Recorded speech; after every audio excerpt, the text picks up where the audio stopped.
Ay ay ay ay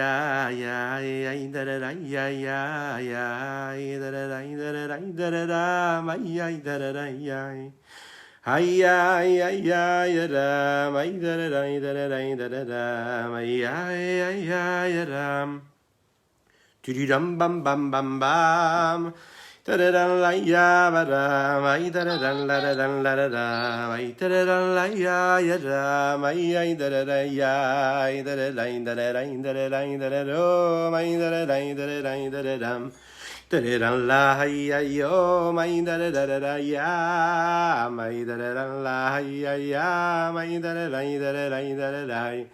La la hey ya may da da da da may ya ya da da da da ya ya da da da da da la ya ya dam da da la hey ya ya ya ya ya ya ya da da la hey ya yo may ya da da ya ay ay ay ay ram ay da da la la la ay ay ay ram ay ay ay ay da da la ya ram ay da da ram ay ay ay ram ay da da la ya ay da da la la ay da da ram da la ya ya may da yo ay da la ya ya may da ram tiriram ba bam bam bam oy dan dan dam. Erev Tov les Koulam, bonsoir à toutes et à tous. Je suis infiniment heureux de vous retrouver en cette magnifique soirée que Dieu nous offre sur la terre. On va commencer dans quelques instants.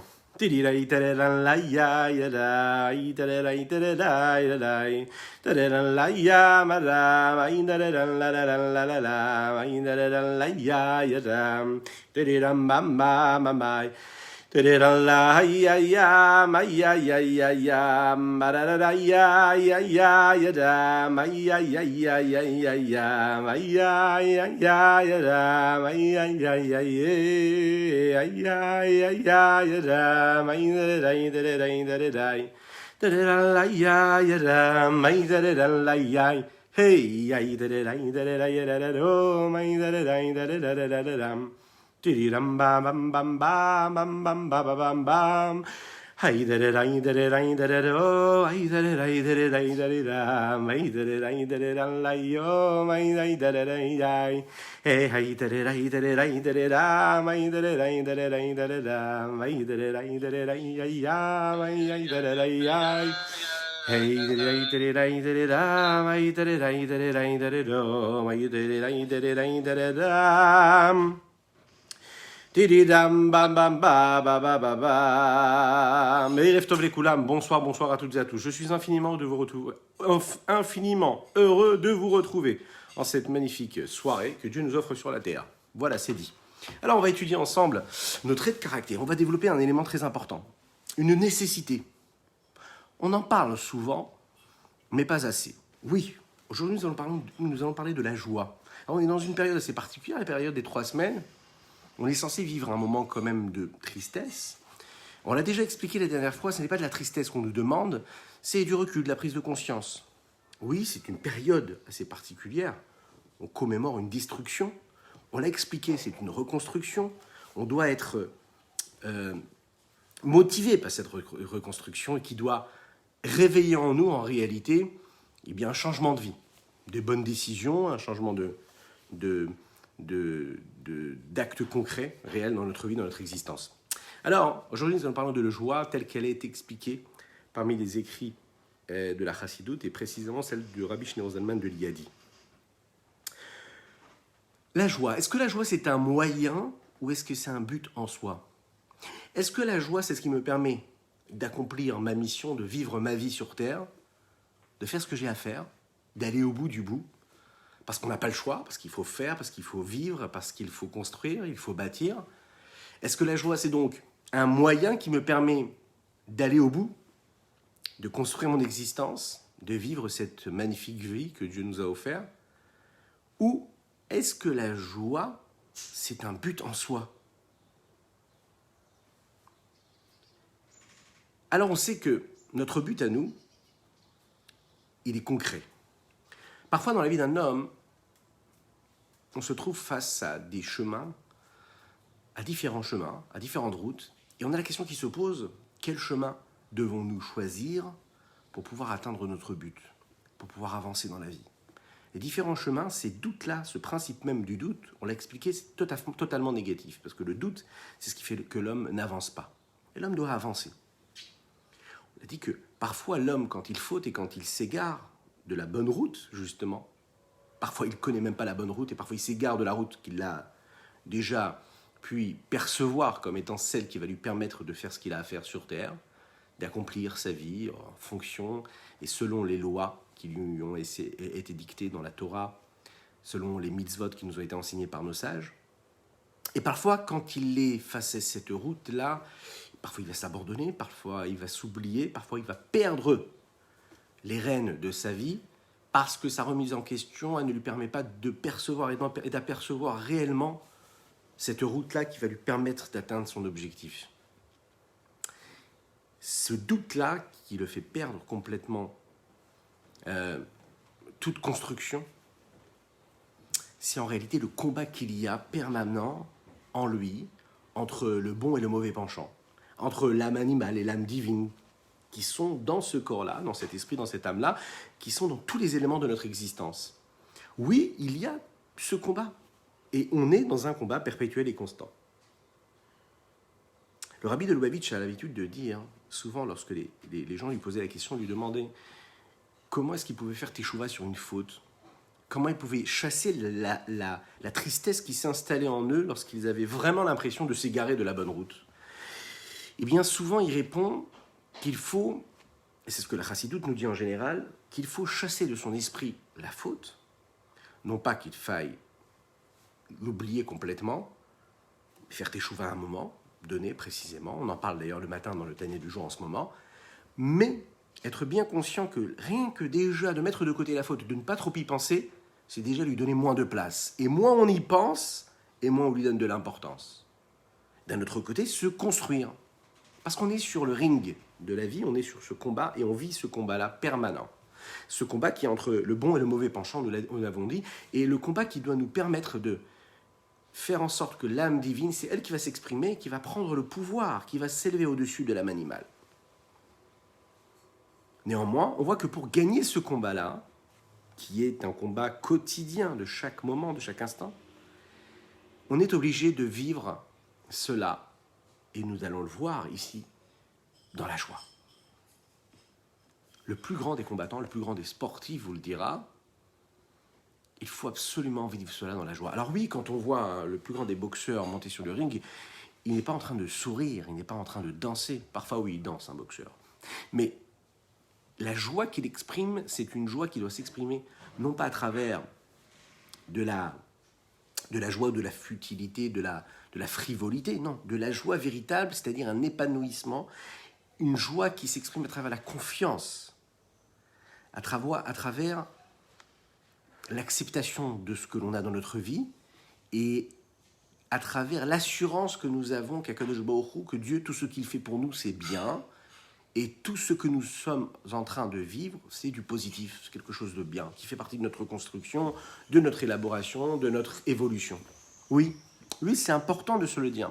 Et c'est ce qui fait qu'en réalité, on arrive à acquérir une certaine légèreté et surtout une certaine, ce que l'on appelle dans la Torah, et ce qui est le principe de base et qui permet à un homme, peu importe les traits de caractère qu'il a, peu importe les zones d'ombre qu'il a dans ses traits de caractère, peu importe si dans ces traits de caractère, il y a parfois des traits, il y a des façons d'être, des attitudes qu'il a, qui prennent le pas, qui prennent le pouvoir et qui s'installent tellement fort en lui dans toute son existence, qui ne laisse rien d'autre s'exprimer à travers sa vie, ce côté sombre qui parfois peut être prédominant, va disparaître si l'on accomplit juste ce que le Shulchan Aruch nous dit tout au début, à savoir qu'il faut être zariz, la zrizout, l'empressement, le zèle.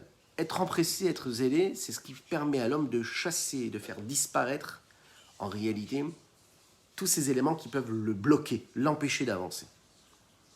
Oui, parfois on peut s'atteler à la tâche et aller au combat, et combattre en essayant de comprendre notre ennemi, et Une fois qu'on a compris notre ennemi, on sait comment le faire tomber à terre. Mais il y a quelque chose, un secret que la Torah nous donne, c'est la zrizout, l'empressement, le zèle. Parce qu'un homme, il est zélé, il est empressé, il est léger dans sa démarche, dans ce qu'il fait, eh bien, il a beaucoup plus de chances de battre et de combattre, et puis de mettre à terre son ennemi. Parce que la zrizout, l'empressement et le zèle, ça lui permet justement de se trouver dans cette simcha-là, cette forme de joie dont il est question ici. Quand il y a deux personnes qui sont dans un combat et qui combattent l'un et l'autre, lorsqu'il y en a un qui est plus fatigué, lorsqu'il y en a un qui est paresseux, lorsqu'il y en a un des deux qui a le corps lourd, dans notre cas, nous, ça voudra dire, oui, le corps lourd, mais parfois l'esprit libre, mais parfois l'esprit lourd, c'est ce qui fait aussi un corps lourd. L'un va avec l'autre puisque l'âme et l'esprit et les sentiments vivent dans un corps matériel. Ils se traduisent par les mouvements du corps. Oui, une personne qui est dans la tristesse, qui vit dans un sentiment de tristesse, ça s'exprime dans de la paresse. Une personne triste a du mal à bouger, a du mal à faire, a du mal à avancer. Une personne qui est joyeuse est dans le mouvement, dans la légèreté. Un homme, en réalité, vous allez me dire, oui, mais parfois on est comme ci, parfois on est comme ça. Est-ce qu'on a la possibilité de systématiquement être dans ce côté-là, c'est-à-dire dans cette simcha-là? Alors en réalité, on nous dit oui, tout à fait. Puisqu'on est toujours conscient qu'on est dans un combat, eh bien on peut réussir ce combat-là lorsqu'on est conscient qu'on ne doit pas tomber dans ces zones d'ombre que le corps et que notre âme peut avoir. Oui, mais voilà, notre nature, elle est que souvent c'est l'inverse qui s'installe en nous. Souvent, l'homme, en réalité, il est soucieux de ce qui se passe dans sa vie. Ça peut être des soucis de parnassa, ça peut être des soucis de santé, ça peut être des soucis dans sa vie personnelle, psychologique, émotionnelle, morale. Ça peut être une remise en question morale, même spirituelle, qui fait en sorte qu'il est dans un questionnement, et ce questionnement lui fait penser en réalité que puisqu'il n'agit pas comme il devrait, eh bien il est dans un sentiment de tristesse. Et cette tristesse-là, elle appelle la paresse de l'esprit, la paresse du cœur, mais également la paresse réelle, physique. Voilà comment cela se traduit.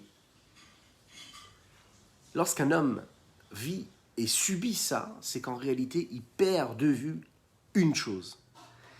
Il perd de vue qu'il est sur le ring de la vie, il est sur le combat, il est dans un combat. Quand est-ce qu'on perd ce principe-là, et quand est-ce qu'on commence déjà à perdre le combat, c'est quand on n'est pas conscient qu'on est dans un combat. Pour gagner le combat, il faut être conscient qu'on est dans un combat. Le juif, il doit savoir que quand il est sur terre, il est dans un combat. Dès l'instant où on oublie qu'on est dans le combat, eh bien en réalité on se laisse aller. Et si on se laisse aller, c'est la nature qui prend le pouvoir. Et la nature c'est quoi? C'est justement l'inverse de ce zèle-là, l'inverse de cette joie-là. Voilà le problème.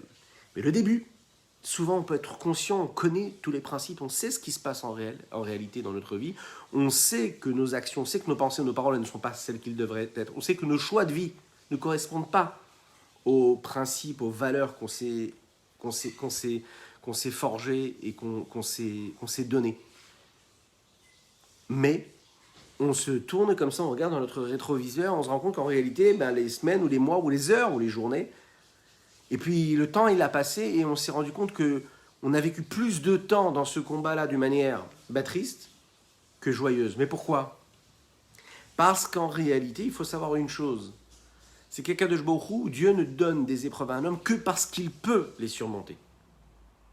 Donc dès l'instant où on ne réussit pas à surmonter les épreuves, c'est qu'en réalité on n'est pas dans le combat. C'est qu'on reste à l'extérieur du combat. Comme un sportif qui va jouer son match. Ouais. Alors souvent c'est ce que disent les sportifs lorsqu'ils ne réussissent pas leur match, ou l'entraîneur, il y a des connaisseurs plus que moi, mais il y a un mot que parfois on entend, c'est « il n'était pas dans son match, il n'était pas dans son combat ». Oui, qu'est-ce que ça veut dire être ou ne pas être dans le combat? Être ou ne pas être, c'est la base. C'est-à-dire que tu ne peux même pas imaginer, penser, vouloir gagner ton combat si tu n'es pas conscient que tu es dans ton combat, si tu n'es pas dans le combat. Si tu n'es pas rentré dans le combat, si tu es à l'extérieur, eh bien c'est sûr et certain que c'est uniquement ta nature qui va te gagner, qui va pouvoir gagner ce combat-là. Et malheureusement, on l'a dit, malheureusement, heureusement, en tout cas c'est la vie, c'est l'existence de l'homme, la nature c'est vers l'inverse. C'est-à-dire la nature c'est vers la pesanteur. C'est la non-action, c'est l'inactivité. C'est l'inverse de la joie. Oui, c'est comme ça. Pour être Bessimra, pour être dans la joie, il faut un combat, il faut se battre, il faut faire un effort. La joie, elle ne s'installe pas naturellement. On ne parle pas de frivolité, parfois les hommes peuvent être frivoles, peuvent être légers, oui, mais ce n'est pas de la vraie joie. Ces personnes-là, souvent, quand on va creuser à l'intérieur, eh bien en réalité non, c'est des gens qui sont parfois très tristes. Ils ont parfois une vie qui est très vide. On parle de la véritable joie, c'est-à-dire de la tranquillité, de l'harmonie de l'esprit, de l'âme, du corps, qui se traduit quoi? Par une plénitude de l'existence, avec une vie tout simplement qui est vécue avec une vie pleine de sens. Tout ce qui est dit, tout ce qui est pensé, tout ce qui est fait, qui est construit, qui est bâti, vient et est là pour donner un sens. Et donc est là dans un sens, vécu avec ce sens-là. Lorsqu'un homme est joyeux, lorsqu'il a un cœur qui est libre, propre, qui est léger, qui n'a pas de soucis. Soucis, c'est-à-dire qu'il ne vit pas ce qui lui arrive dans sa vie comme quelque chose qu'il subit, mais parce qu'en réalité, c'est lui qui active, c'est lui qui actionne, c'est lui qui construit, c'est lui qui génère ce qui lui arrive dans sa vie, dans son existence. Donc il n'est pas en train de subir. Et s'il n'est pas en train de subir, eh bien, dans ces cas-là, il a la possibilité de réussir quelque chose de très fort, de très puissant, de donner, même d'être capable de changer, en réalité, ce qu'il est en train de vivre. Juste si tu peux fermer la porte. Merci. Pardon, excusez-moi. Lorsqu'un homme vit dans la joie, vit avec un cœur léger, un cœur qui est propre, un cœur qui est libéré des soucis, parce qu'il est conscient que comme il est dans le combat, en réalité, il ne laisse pas rentrer toutes ces choses-là qui peuvent rentrer dans son cerveau, dans sa psychologie, dans sa morale et dans son cœur, dans ses émotions. Alors il ressent en réalité une certaine liberté, une forme de légèreté qui va lui permettre d'agir, de faire tout ce qu'il a à faire avec empressement, avec facilité. Lorsque c'est l'inverse qui se passe, lorsque le cœur est soucieux, il est soucieux parce qu'en réalité, en effet, la vie de l'homme, c'est-à-dire la vie matérielle dans laquelle nous vivons, elle est vécue, elle est voulue comme ça. C'est Dieu qui a choisi que ça doit être vécu de cette façon-là. Et donc, puisque Dieu a choisi qu'on doit vivre notre vie, notre existence comme ça, c'est-à-dire dans ce combat-là, oui, si on se laisse aller, on va tomber dans l'inverse de cette légèreté-là. Ce qui va se passer, c'est que le cœur, en réalité, va toujours chercher des raisons pour ne pas vivre cette légèreté-là. C'est de la vie, c'est comme ça. Le cœur va devenir bouché. La chassidoute nous dit que chaque petite chose qu'on rajoute sur notre cœur, chaque fois qu'on décide, ou bien qu'on ne décide pas, mais qu'on se laisse aller, et c'est-à-dire qu'on ne va pas au combat. Et donc, comme on ne va pas au combat, eh bien on va subir en réalité ce qui va nous arriver, eh bien on rajoute des couches comme ça, des écrans sur notre cœur, et on le bouche encore et encore, au point que le cœur ne va plus ressentir quoi que ce soit. Il ne va pas ressentir la beauté, la bonté, il ne va pas ressentir même la joie des petites choses de la vie. La joie d'un verre d'eau comme la joie d'un petit enfant qui peut lui parler les yeux dans les yeux. Parce qu'en réalité, il a laissé s'installer, en réalité quoi? Une paresse de l'esprit, une paresse et une fatigue de l'existence. Ce qui va faire qu'en réalité, là où il pouvait avoir de la joie même dans des moments ou dans des instants ou dans des choses qu'il va vivre, dans des événements qu'il allait vivre matériellement, physiquement, même cela, il va en perdre la joie, même dans cela, il va perdre le bonheur. Parce que son cœur s'est bouché. Son cœur s'est bouché, donc comme on l'a dit, il va perdre même le goût des petites choses matérielles comme des grandes choses spirituelles. On ne peut jamais gagner le combat si on est dans cette fatigue et cette paresse-là. Pour pouvoir gagner le combat, il faut y aller, il faut être en forme. Il ne faut pas lâcher le mouvement. C'est un sportif qui va au combat ou qui va pour gagner sa course, aller au bout de son challenge. On le voit, même s'il s'est entraîné pendant des mois et des années, les instants qui précèdent le moment où il va monter sur le ring, où il va aller au combat, ou bien il va aller jouer son match, pour prendre cet exemple précis, eh bien, les moments qui précèdent, il faut qu'il soit dans un certain zèle physique et moral. On est là, on le coach pour lui dire, vas-y, il faut que tu y ailles, il faut que tu ne lâches pas du tout ce mouvement. Il y a un mouvement réel, physique, même spirituel, même moral, même psychologique. Si on perd ce mouvement, alors quand on va au combat, quand on avance, quand on est dans la démarche, et qu'on évolue, eh bien là, on est sûr, en tout cas, probablement qu'on aura beaucoup moins de force et beaucoup moins de courage pour pouvoir gagner le combat. C'est la raison pour laquelle la Torah nous dit que la base d'un juif sur terre, la base de sa vie quotidienne, de son évolution, c'est d'être dans la joie systématique. C'est pas quelque chose en plus qui peut lui apporter quelque chose. C'est pas la petite cerise sur le gâteau, la joie dans la vie d'un juif. Il faut prier, il faut manger cachère, et il faut aussi être joyeux. Non. Il faut savoir que la joie, ça fait partie de tout ce que nous devons faire dans notre vie, dans notre existence. Il ne peut pas y avoir un homme qui vous dira « Écoute, moi, la joie, j'ai du mal, donc en réalité, je fais ma tefila comme il faut, je fais ma prière, ou bien je garde bien le Shabbat, je ne transgresse rien, ou bien je mange bien cachère, et il y a aussi une nécessité d'être joyeux, et que je pourrais faire l'un sans l'autre. » Non. La vie d'un juif, elle doit être faite et vécue d'une manière où la simcha est dans tout ce qu'il fait. La joie, l'épanouissement, le zèle, il doit être même quand je prie. Je ne peux pas prier si je ne suis pas dans un sentiment de joie et d'harmonie. Je ne peux pas prier comme il faut, je précise. Je ne peux pas étudier la Torah comme il faut si je n'éprouve pas de joie véritable. Je ne peux pas garder le Shabbat, je ne peux pas manger kasher si je n'ai pas véritablement la simcha. Si je n'éprouve pas de simcha lorsque je suis en train de manger quelque chose de kasher, si je n'ai pas compris qu'à ce moment précis, je suis en train de me construire, de m'attacher à Hachem et de vivre ma vie de juif sur terre parce que je suis en train de consommer cet aliment-là, parce que je suis conscient qu'il va me donner la vitalité, la force d'avoir une existence sereine, épanouie et en bonne santé pour Dieu, je passe à côté en réalité. La simcha fait partie de chaque élément de notre vie. Je prie avec simcha, avec joie, je donne la tzedaka avec joie. Chaque chose doit être imprégnée de cette simcha-là. Alors parfois l'homme est pris par cette tristesse-là. Souvent dans la vie d'un homme, la joie, elle nécessite un effort. C'est rare d'avoir des moments de joie comme ça qui s'installent en nous sans qu'on ait cherché, sans qu'on ait fait un effort. Plus on avance dans la vie, et plus la vie, elle s'installe en nous, et puis les soucis de la vie, de l'existence, de la famille, ou de ce que nous vivons, en général en grandissant, en vieillissant, fait qu'on perd en légèreté, on perd en insouciance. Et donc cette simcha-là, elle nécessite un effort. Là où la hatzvut, la tristesse, elle, depuis toujours, elle s'installe naturellement. On n'a pas besoin d'effort. Donc si on n'a pas besoin d'effort pour être dans cette tristesse, on voit bien que la plupart du temps, la nature fait que quand on n'est pas dans le combat et qu'on perd et qu'on baisse un petit peu les armes, eh bien, le sentiment naturel, c'est d'éprouver de la tristesse. Et lorsqu'on n'est pas capable de dire que c'est de la tristesse, c'est parce qu'on n'est pas conscient en réalité de notre état émotionnel. Mais c'est un état émotionnel de tristesse, puisqu'on est dans le retrait. On n'est pas dans le zèle, on n'est pas on n'est pas en train d'avancer, on n'est pas en train de faire quelque chose, on n'est pas en train d'agir. On subit notre existence. Et souvent, la hatzvut, la tristesse, elle s'installe en nous. Alors, qu'est-ce qu'on fait avec ça? Qu'est-ce qu'on fait avec cette tristesse qui s'installe et qui n'a même pas tapé à la porte avant d'entrer?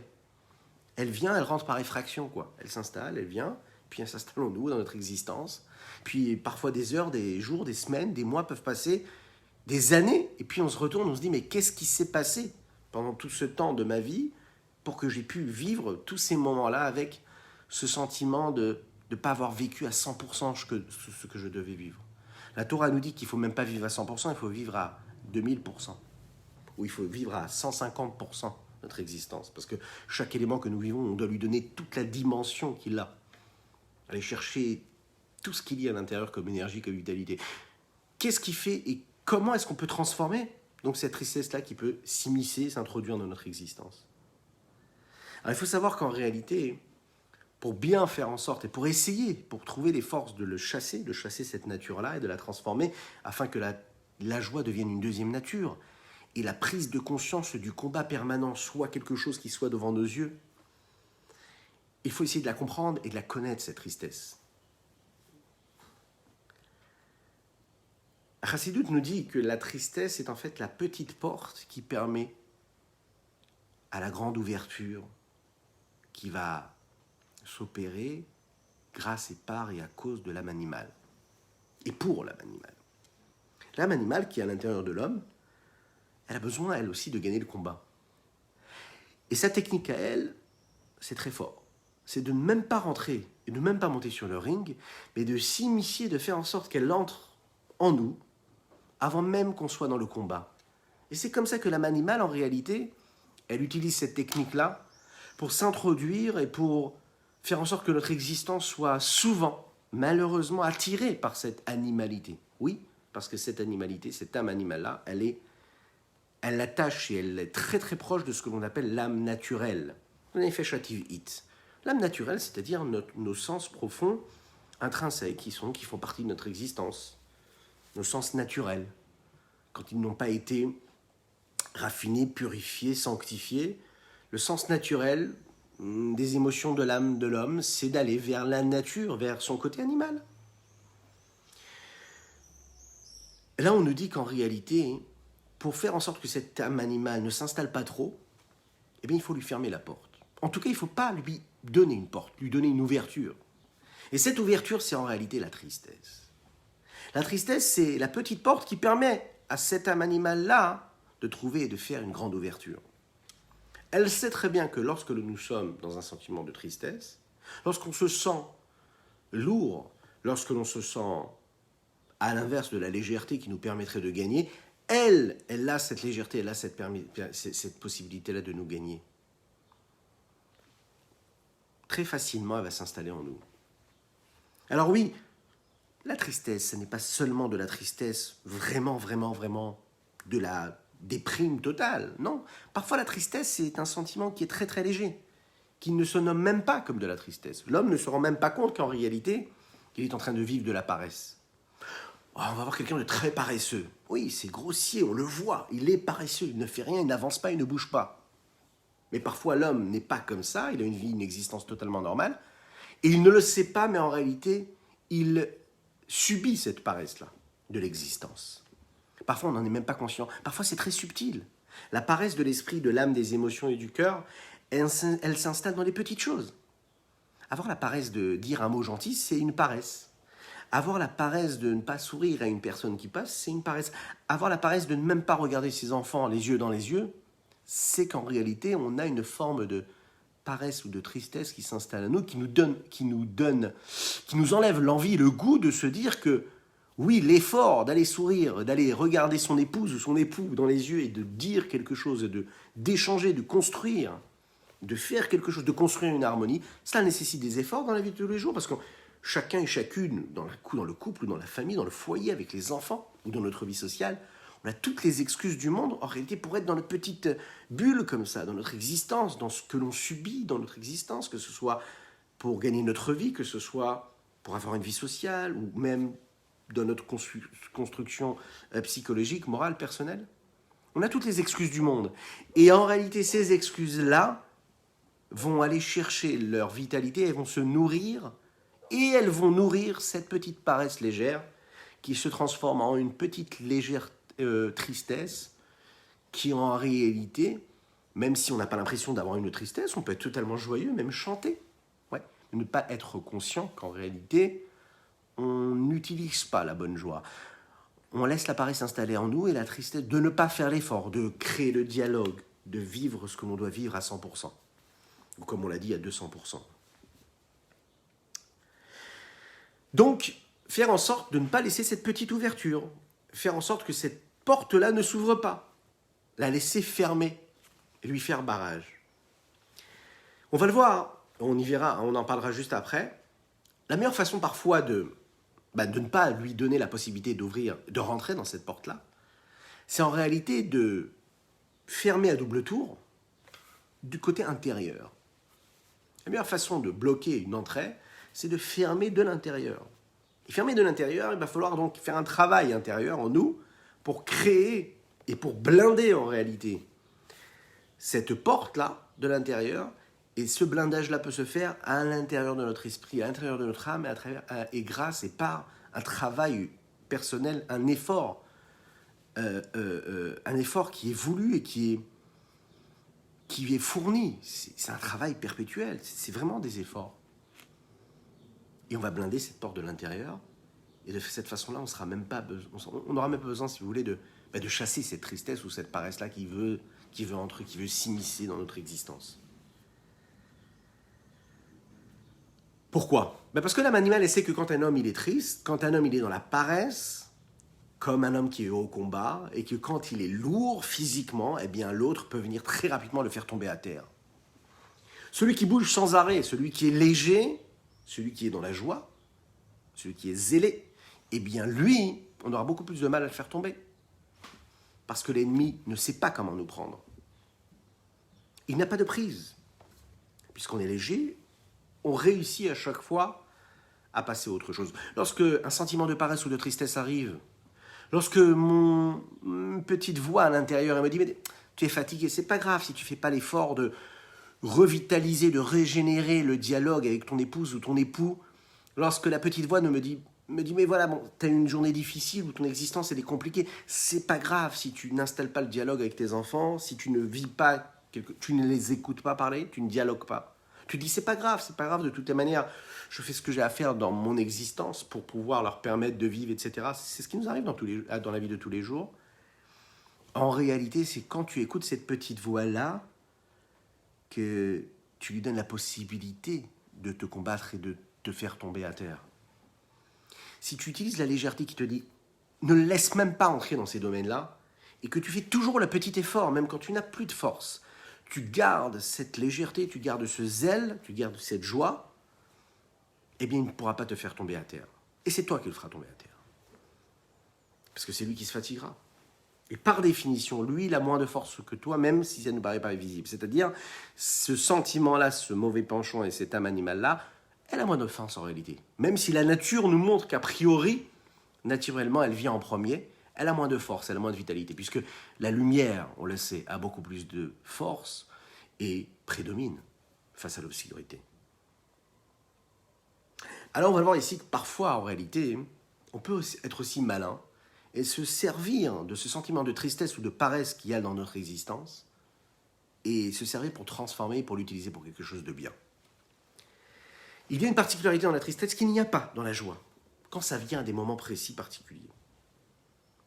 Parce que vous savez que quand un homme il est triste, quand il est conscient qu'il est tombé très très bas, on l'a dit tout à l'heure, le rabbi de Lubavitch disait, lorsqu'un homme faisait une faute et qu'il disait au rabbi « je n'arrive pas à sortir de ma faute », il disait « mais justement, à partir de demain, tu dois faire ça, de positif, de constructif, et puis tu dois chasser de ton esprit, de ne plus y penser à cette force. » Qu'est-ce que ça veut dire ne plus y penser?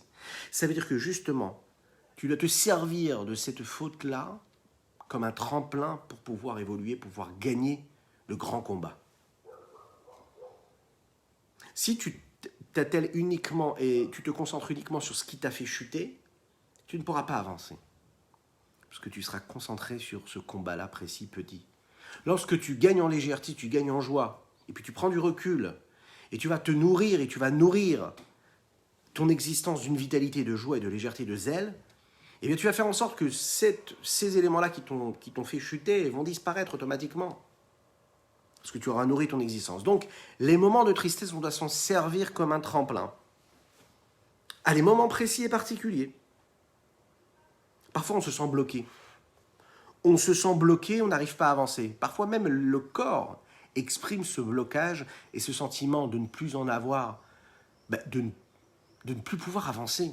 Ça va s'exprimer par un sentiment de tristesse, parfois même de larmes, parfois de pleurs. Et quand il y a ce sentiment de pleurs et de larmes qui interviennent dans le corps, c'est une forme aussi de libération.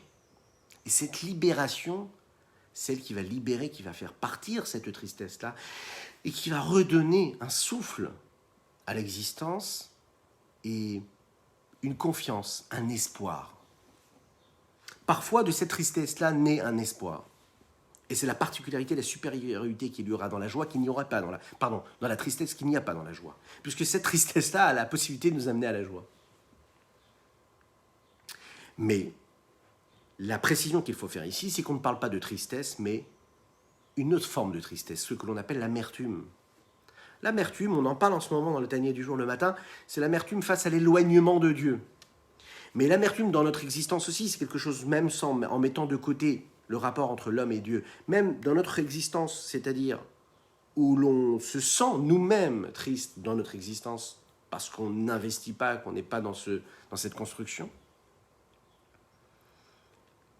Lorsque l'on vit la tristesse comme une amertume, alors l'amertume permet la construction, la reconstruction. L'amertume, elle peut permettre à la joie. Là, quand on est vraiment amer pour quelque chose, alors on peut créer de la joie. À la différence de la tristesse véritable, qui elle fait l'inverse. La tristesse, elle permet l'abandon, elle nous donne envie d'abandonner. La tristesse, elle fait en sorte que l'homme baisse les bras. En général, un homme, quand il faute, l'action qui suit la faute, ce n'est pas du tout de faire quelque chose de bien, c'est de chuter encore plus. Parce qu'un homme faute, lorsqu'un homme s'égare, lorsqu'un homme ne réussit pas quelque chose dans sa vie, professionnelle, dans sa vie matérielle, dans sa vie familiale, oui, le premier sentiment qu'il a, c'est quoi ? D'être triste. Il n'a pas réussi, donc il est triste. Il est triste parce qu'il s'en veut. Pourquoi est-ce qu'il s'en veut ? Ou il en veut à la personne qui est en face, et il trouve des justifications à sa tristesse, au fait qu'il n'ait pas réussi ce qu'il avait besoin et envie d'entreprendre, ou il s'en veut à lui-même. Mais en tout cas, dans les deux cas, le sentiment qui va naître après ce sentiment-là qu'il a de ne pas réussir, c'est de la tristesse. Et cette tristesse-là, qu'est-ce qu'elle fait naître ? Qu'est-ce qu'elle fait naître ? On peut se poser chacun et chacune la question. N'hésitez pas à le noter dans les commentaires. Bon. Ou bien vous le gardez pour vous. Mais en tout cas, réfléchissez bien. À quel moment de votre existence vous avez l'impression d'être frustré de ne pas avoir fait ce que vous devriez ou vous vouliez faire ? Ça a fait naître un sentiment en réalité de tristesse, vous le savez, en tout cas pas de joie. Lorsque l'on n'a pas la pression de faire ce qu'on devrait, de réussir, on est frustré, donc ça crée de la tristesse. Et cette tristesse, qu'est-ce qu'elle fait ? Elle fait qu'on vit l'inverse. Cette tristesse, elle fait naître quoi ? L'abandon des bonnes choses. La tristesse, elle ne fait pas naître l'envie de se lever, de bouger, d'avancer. Elle fait naître encore plus. Elle fait naître l'inverse de l'action. La tristesse n'engendre pas du tout de suite, l'envie d'avancer, d'évoluer. Elle nous donne envie d'abandonner, et la tristesse nous fait baisser les bras. Un homme qui est triste, tout simplement, il a besoin de fuir. Alors il va fuir, il va aller regarder une série, il va aller se promener, il va aller voir autre chose. Il a besoin de fuir son existence. Il n'assume pas ce qu'il est en train de vivre. La tristesse, elle fait que l'homme, en réalité, il va aller parfois dormir. Parfois, il va s'isoler. Parfois, il va s'écarter. Parfois, il va se renfermer sur lui-même. Là où l'amertume, ce qu'on appelle en hébreu la mériroute, cette mériroute, c'est-à-dire l'amertume, c'est-à-dire le fait de ne plus supporter, de ne pas être heureux dans ce sentiment-là de frustration, de ne pas avoir réussi ce qu'on voulait entreprendre ou être. Là, cette amertume, c'est un sentiment qui vient après une prise de conscience, une réflexion face à notre situation. Et donc, cette amertume, ce sentiment, cette prise de conscience et ce bilan personnel permet et fait naître, en réalité, une volonté de changement. Si on regarde bien chacun et chacune d'entre nous, on verra que souvent, malheureusement, on est plus enclin à la tristesse qu'à l'amertume. Souvent, c'est plus la tristesse qui s'empare de nous, de notre existence, que l'amertume. Souvent, ce sentiment et cette frustration fait naître en réalité, ou de ne pas faire, ou de se laisser aller, ou en tout cas de ne pas construire, ou d'aller dormir, de fuir. On ne s'attelle pas à la tâche. Alors qu'en réalité, la conséquence d'une amertume, qui vient d'une réflexion, c'est-à-dire réfléchir bien, pourquoi est-ce que je n'ai pas réussi ce que je devais faire, pourquoi est-ce que mon existence, pourquoi l'épanouissement de mon couple n'est pas comme il faut, pourquoi l'éducation que j'aimerais donner à mes enfants n'est pas celui qu'il y a et que je donne tous les jours à mes enfants, pourquoi est-ce que je ne dis pas les mots que je devrais dire, pourquoi est-ce que je ne parle pas comme je devrais, pourquoi ? Donc j'analyse, je prends conscience, je fais une remise en question, et puis à ce moment-là, je vais décider de changer. Donc cette tristesse-là et cette amertume que j'ai face à mon existence a fait naître en moi une prise de décision, un changement véritable, d'avancer, et non pas de m'abandonner. Cette réflexion-là, elle permet en réalité de faire en sorte que je vais trouver un zèle, je vais trouver une joie qui va envahir mon existence. Alors maintenant, la question qui se pose, c'est, ok, parfait, on a compris, il faut absolument être Bessimcha. il faut être dans la joie et il faut chasser cette tristesse qui pourrait s'emparer de notre existence. Ok, très bien, mais comment y arriver? Est-ce qu'il y a des outils pour ça? Alors on l'a dit tout à l'heure, la meilleure façon de le faire, c'est de ne pas ouvrir la porte, de verrouiller de l'intérieur. Là, on va nous donner les clés. Comment verrouiller de l'intérieur? Et comment faire en sorte, rappelons-nous bien une chose, l'élément essentiel dont on a parlé tout au début, à savoir d'être conscient que à tous les moments de notre vie, on est dans un combat. De ne jamais s'imaginer qu'on n'est pas dans le combat. Lorsqu'on imagine qu'on n'est pas dans le combat, alors à ce moment-là, c'est là où on se perd. Parce qu'on se laisse aller. On se laisse aller, donc on vit par exemple un élément de vie. On vit une étape de notre vie, on rentre à la maison, on pose les clés, et on peut penser qu'en réalité on n'est plus dans le combat. Donc on se laisse aller. Et quand on se laisse aller, c'est là où les problèmes arrivent. Parce qu'en fait, on n'est plus dans le contrôle. On est juste là en train de subir ce qui va nous arriver dans notre existence. Tant qu'on est conscient qu'on est dans le combat, eh bien on maîtrise. Parce qu'une personne qui est dans le combat, elle va se préparer à être dans le combat. Elle sait qu'elle sera dans le combat, donc elle va chercher toujours les outils qui vont lui permettre, les armes qui vont lui permettre d'aller au combat. Oui. On se met dans une prédisposition. On n'attend pas que les choses arrivent. Donc ne jamais oublier, premier point, qu'on est dans un combat. Que c'est ou lui ou moi. C'est ou le mauvais penchant ou le bon penchant. C'est ou l'âme animale ou l'âme divine qui va gagner. Et que si je laisse l'âme animale gagner, je suis conscient que je vais devoir subir les conséquences. Et que je sais que si je ne vais pas au combat face à l'âme animale, eh bien je sais aussi que je vais tomber naturellement. Que la nature, ça va être que je vais aller vers l'âme animale et non pas vers l'âme divine. Donc je suis obligé d'aller au combat. Et les points ici qui vont nous être donnés, offerts par la chassidoute, qui vont nous permettre de comprendre comment arriver à cette joie-là. Alors, il y a différentes façons. Ah, on peut se mettre à danser, à chanter, taper dans les mains. Mitzvah gedola liot besimcha tamid. Mitzvah gedola liot besimcha tamid. Ay, ay, ay, mitzvah gedola. להיות בשמחה, מצווה גדולה, להיות בשמחה תמיד, איי איי איי, מצווה גדולה. להיות בשמחה, מצווה גדולה, להיות בשמחה תמיד. Oui? Donc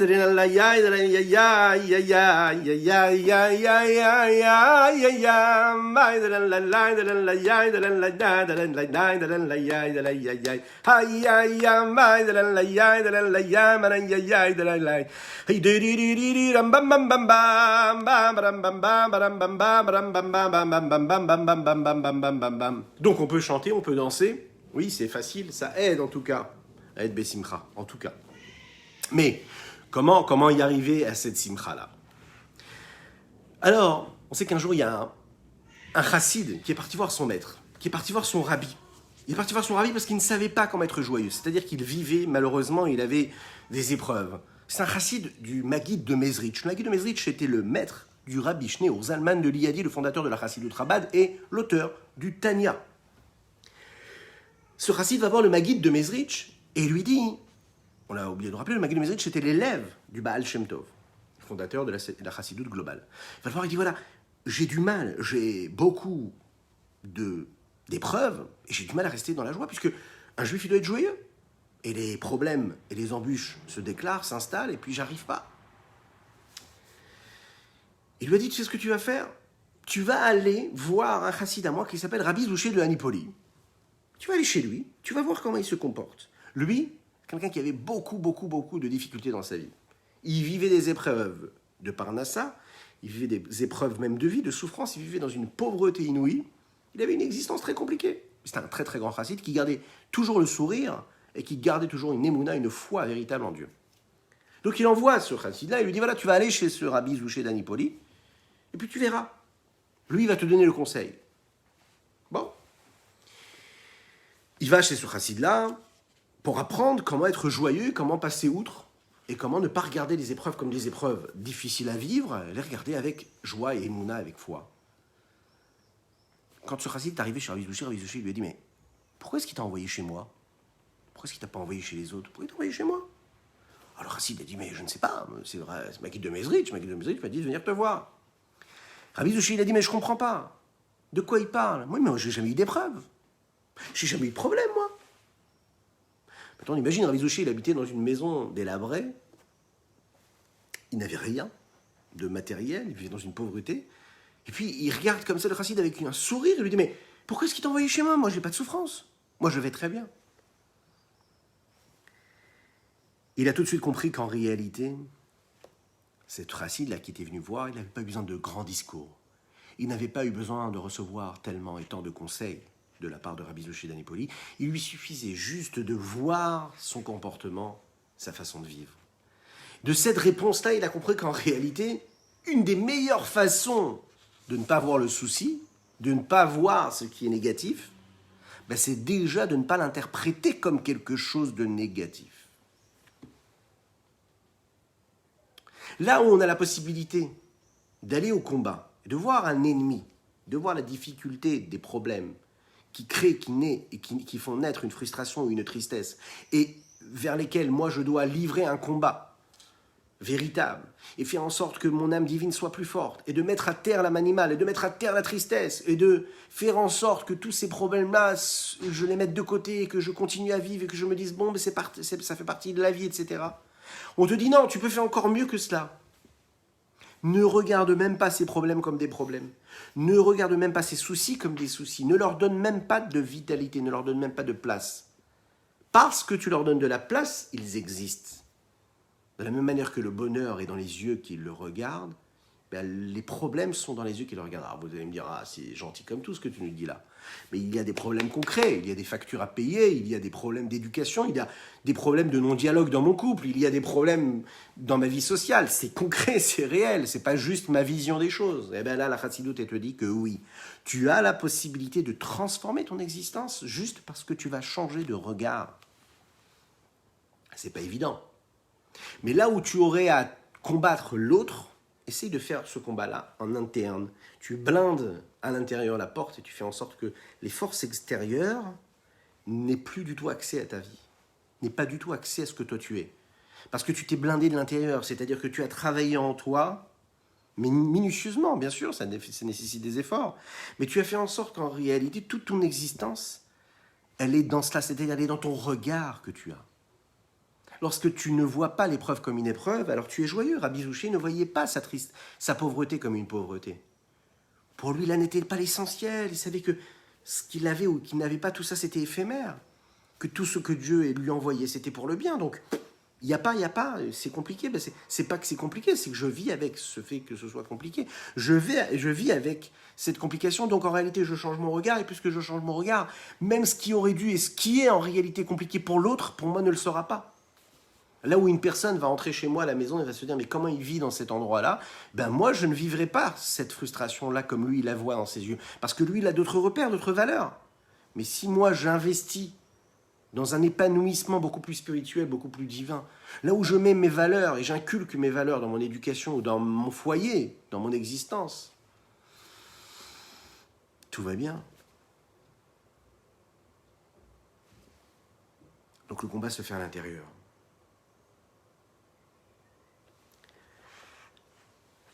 On doit comprendre en réalité que la seule chose qui nous empêche d'arriver à cette joie-là, la seule chose qui entraîne le souci constant et perpétuel, la seule chose qui fait que l'homme, même lorsqu'il a ce qu'il aurait aimé et qu'il a toujours rêvé d'avoir, il est à un moment précis, on lui demande « mais alors là, tu as tout ce qu'il te faut, tu es joyeux ?» Et non, il n'est pas joyeux et même parfois, il va aller chercher ce qui rend triste les autres pour pouvoir lui aussi vivre de la tristesse.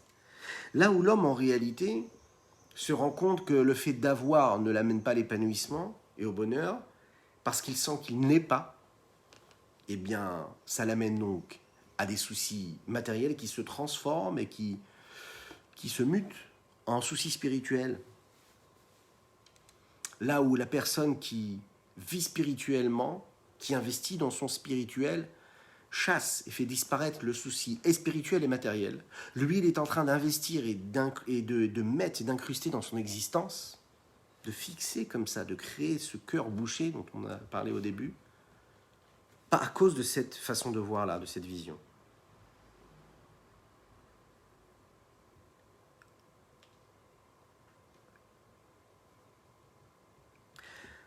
Quelle forme ont ces soucis-là, ces problèmes, ces tracas, ces peines qui s'installent dans la vie de l'existence?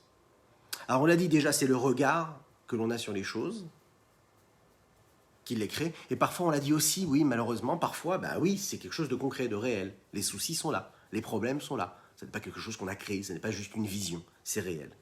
Et parfois on n'a pas la force d'avoir le regard que Rabbi Zouché Danipoli avait, c'est-à-dire de ne même pas voir le souci, de ne même pas le voir, de ne même pas voir, de ne même pas ressentir la pauvreté dans laquelle il vivait. Lorsqu'on n'est pas à ce niveau-là, et lorsque l'on voit réellement les problèmes qui s'accumulent, réellement, malheureusement, une personne, elle vit, elle a des problèmes de santé, elle a des vrais problèmes d'argent.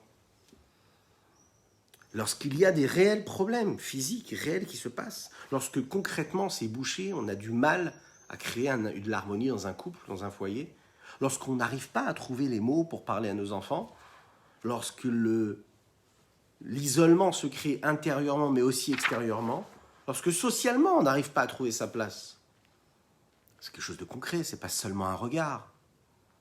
Oui, alors si on va chercher psychologiquement ce qui s'est passé, qu'est-ce qui a engendré tel ou tel événement, psychanalytiquement parlant, bien sûr qu'on va y trouver des raisons et des causes. Mais la chassidoute, elle n'est pas psychanalytique, elle est très concrète, elle est pragmatique. On est là pour chercher les causes, pour réellement transformer les conséquences. Non pas pour s'endormir dans les raisons et dans les causes. Pour pouvoir chasser tout cela, le premier pas qui va nous amener vers la joie, la seule chose, la première chose qu'on demande à l'homme, c'est d'arriver à vouloir. Il y a un élément qui est très important.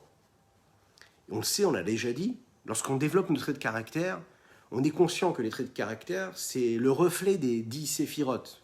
Les traits de caractère, c'est Chesed, Gevura, Tiferet, Netzachot, Yesod, Malchut, c'est ces 7 attributs, 7 midot, 7 séphirotes, avec lesquels Dieu conçoit le monde. Avant celle-ci, il y a ce qu'on appelle la partie cérébrale. On en a déjà parlé ensemble. Chochma bina da'at. Cette partie cérébrale qui fait naître les émotions et les sensations et les envies, les souhaits, les désirs. Avant et au-dessus même de ces principes-là, de séphirotes et de midot et de traits de caractère, que ce soit cérébral ou émotionnel, il y a la volonté. Et la volonté, c'est au-dessus de tout. La volonté, c'est encore plus fort que tout. Nous l'avons dit dans le Pirkei Avot cette semaine, dans le Perek Bet, chapitre 2. Un homme qui annule sa volonté face à la volonté de Dieu, il n'a plus de problème. Parce que sa volonté, ça devient la volonté de Dieu. Et on l'imagine bien, quand on veut, avec la volonté qu'on est et qu'on véhicule la volonté de Dieu, eh bien là, on touche à de l'infini, on touche à de l'illimité. Et là, il n'y a plus de problème. Pour être joyeux, il faut déjà le vouloir. Être joyeux, ça n'est pas une conséquence. Là où nous vivons dans une société où la joie, c'est un sentiment, ou c'est une émotion qui se vit parce qu'on possède quelque chose, parce qu'on vit quelque chose, parce qu'on va mettre de la musique un peu trop forte, ou parce qu'on va aller dans un endroit où on va sauter, où on va danser, ou bien on a l'impression de créer de la joie. En réalité, non, c'est juste de l'oubli. C'est des endroits où les solitudes se multiplient comme ça, et puis elles sont toutes ensemble, et puis elles se multiplient, et puis il y a encore d'autres personnes, il n'y a pas de partage, il n'y a pas de véritable joie, c'est juste de l'abandon, de l'oubli et de la fuite. La véritable joie, c'est vouloir être joyeux. Être joyeux, ce n'est pas quelque chose qui vient normalement. Être véritablement joyeux, c'est aller chercher, vouloir être joyeux. C'est un travail. Ça paraît bizarre, parce que nous, être joyeux, c'est des événements de la vie qui nous mettent joyeux, qui peuvent nous mettre joyeux. Vivre quelque chose de beau, ça nous fait vivre une belle fête. Oui, une fête, alors ça nous met de la joie. Eh bien, on va le voir qu'en réalité, si on va chercher, qu'on est honnête avec nous-mêmes, on verra que souvent dans la vie, même lorsqu'on est en train de vivre un moment de joie, lorsqu'il y a une fête, que ce soit familiale ou une fête traditionnelle qui fait partie du calendrier juif, souvent, bizarrement, vous allez être d'accord avec moi, la joie, elle est très difficile à trouver. C'est pas pour rien d'ailleurs que la mitzvah, par exemple, des fêtes, c'est d'être joyeux. Mais pourquoi est-ce qu'on a besoin de nous préciser qu'on doit être joyeux? C'est magnifique, on célèbre un Yom Tov, on célèbre une fête de Pessah, de Shavuot, de Rosh Hashanah, de Sukkot. Et on nous dit, Vesamarta bechagecha, tu dois être joyeux pendant ta fête. On nous donne l'ordre, le commandement divin d'être joyeux. Pourquoi est-ce qu'on doit me préciser d'être joyeux? Parce qu'en réalité, on le sait, si on est honnête, que c'est très difficile d'être véritablement joyeux pendant les fêtes. Et plus on évolue, plus les soucis s'accumulent dans l'existence d'un homme. La véritable joie, même personnelle, dans ce que l'on a dans la vie, elle n'est pas si facile à avoir. Parce qu'elle est vécue comme une conséquence et qu'elle est vécue comme quelque chose d'automatique. Elle est vécue comme quelque chose qui viendrait parce qu'on aurait vécu quelque chose d'autre. Pas quelque chose qu'on aurait créé. C'est pas vraiment un sentiment que je crée de toutes pièces. Et là, on te dit, si tu veux une vraie simra, un vrai épanouissement, ce n'est pas les choses qui vont t'apporter cet épanouissement. C'est pas ce qui est à l'extérieur de toi qui va t'apporter et qui va vitaliser, qui va régénérer cette joie qui doit être en toi. Ce n'est pas les choses qui sont à l'extérieur qui vont te donner ta valeur à toi. C'est pas ce qui se passe autour. C'est ce que toi tu es qui crée ta valeur. C'est ton existence, c'est ta façon d'être, de vivre, de penser, de parler et d'agir qui crée et qui fait vibrer les valeurs que tu t'es inculquées toi, qu'on t'a inculquées ou bien que tu as acquis à travers ta recherche et à travers l'enrichissement de tes connaissances spirituelles. Donc il faut vouloir être joyeux, il faut faire naître cette simcha-là. C'est un ratson. Et le ratson, il est au-dessus même de tous les 10 forces et les 10 séphirotes. Les 10 forces cérébrales, chorma, bina, da'at, émotionnelles, chesed, gvura, tiferet, netzach, od, yesod, malchut. Au-dessus de tout. Alors la question qu'on peut se poser ici, c'est mais ça veut dire quoi de vouloir être joyeux? Mais qui c'est qui n'a pas envie d'être joyeux? Tout le monde a envie d'être joyeux. Connaissez-vous quelqu'un qui n'a pas envie d'être joyeux? On a tous envie d'être joyeux. On a tous envie d'être heureux.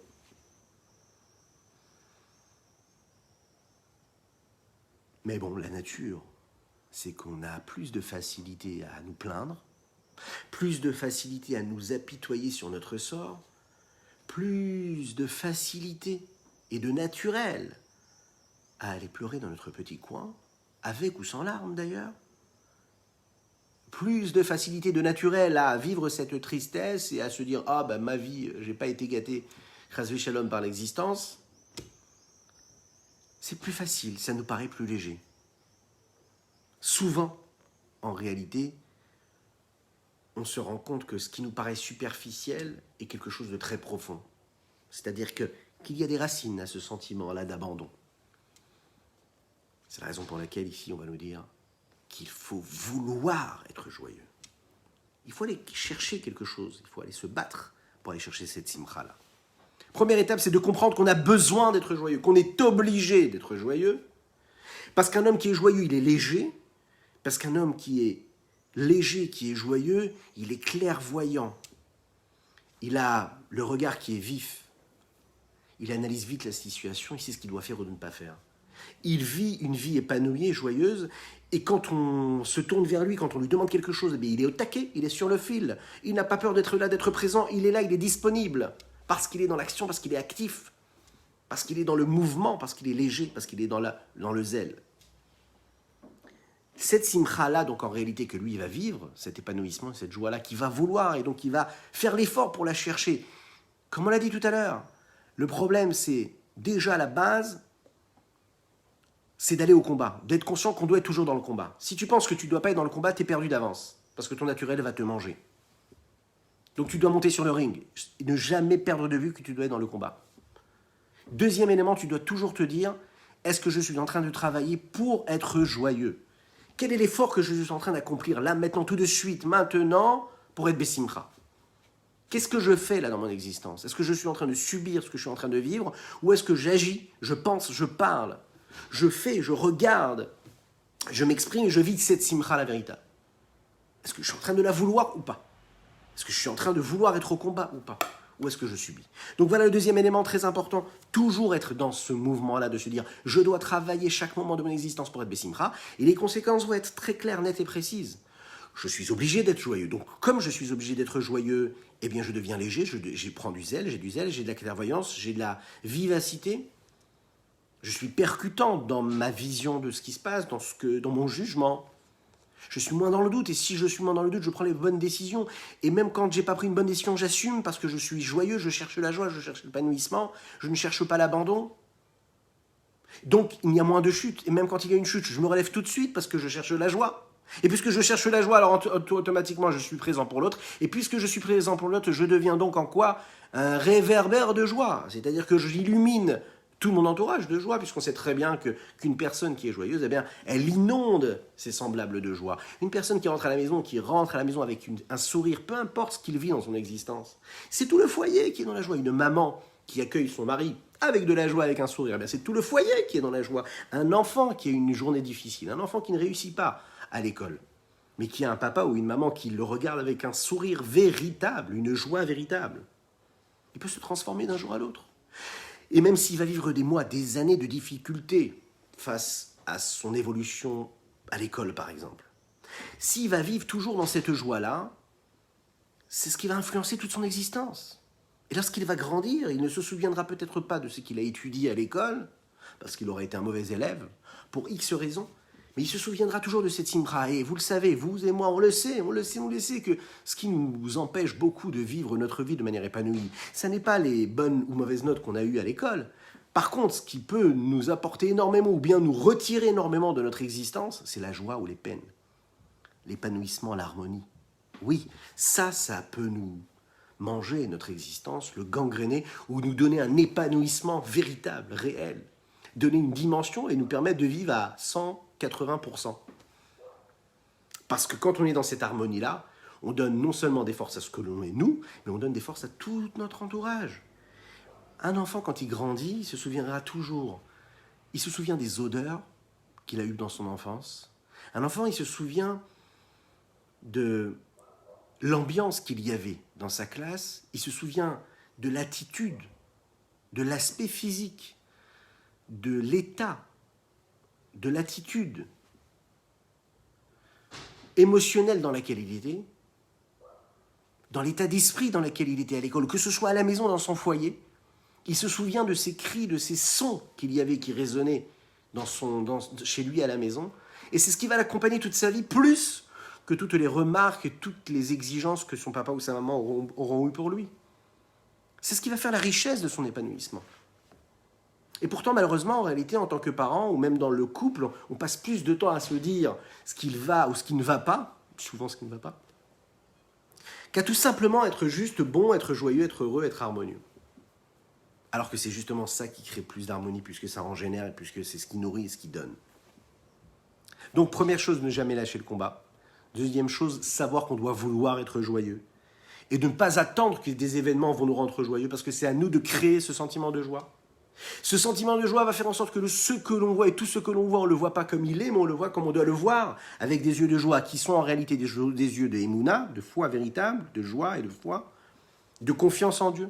Et donc cette joie-là va influencer tout ce qui nous entoure, et non seulement elle nous entoure, et puis elle va entourer même, elle va donner une autre dimension à ce que nous vivons matériellement. Vous vous souvenez ce mot que le rabbi avait l'habitude de dire, qu'un cœur qui est soucieux, un cœur qui est triste, bouche les canalisations. Qu'est-ce que ça veut dire? Il bouche les canaux d'influence et de bénédiction céleste, matérielle et spirituelle qui viennent de Dieu. C'est la raison pour laquelle on doit toujours s'investir pour aller chercher cette légèreté-là, qui va nous permettre d'être dans la joie et de créer cette joie-là. On terminera sur ce principe-là, qui est magnifique. Challenge du jour. Construire, bâtir, aller au combat, ne jamais lâcher ça. Et puis surtout, créer ce sentiment de joie. Que Dieu vous bénisse et qu'il vous protège, qu'il vous inonde de bénédictions et de protection, qu'il vous donne cette légèreté fameuse, ce zèle-là, qui nous permettra de vivre dans la simra véritable, qui chasse tous les soucis, les peines et les tracas et les problèmes qui n'en sont pas. Qu'on sache dire merci à Akadosh Baruch Hu pour ce qui peut nous paraître bien comme ce qui peut nous paraître pas bien, et que même si c'est pas bien, on sait qu'il faut dire merci à Hachem, parce que Hachem ne fait que du bien. On se retrouve Bezrat Hachem demain, 6h, pour étudier le Tania du jour ensemble. Que Dieu vous bénisse, je vous dis à très bientôt. Ashreinu matov chelkenu manaim goraleinu. Ashreinu matov chelkenu manaim goraleinu. Ay ay ay, dalain dalain dalain ay ay, dalain dalain ay ay ay.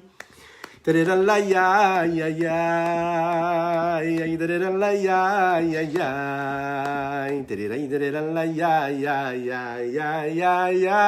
השכנו מה טוב חלקנו, מה נעים גורלנו. השכנו מה טוב חלקנו, מה נעים גורלנו.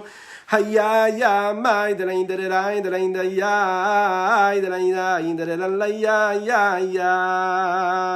היי דליין היי דליין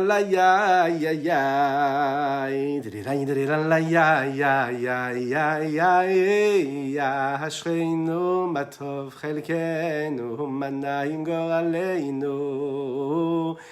השכנו מה טוב חלקנו, מה נעים גורלנו.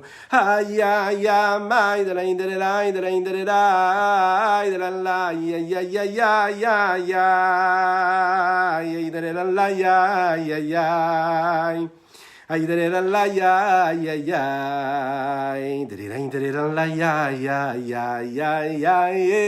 השכנו מה טוב חלקנו, je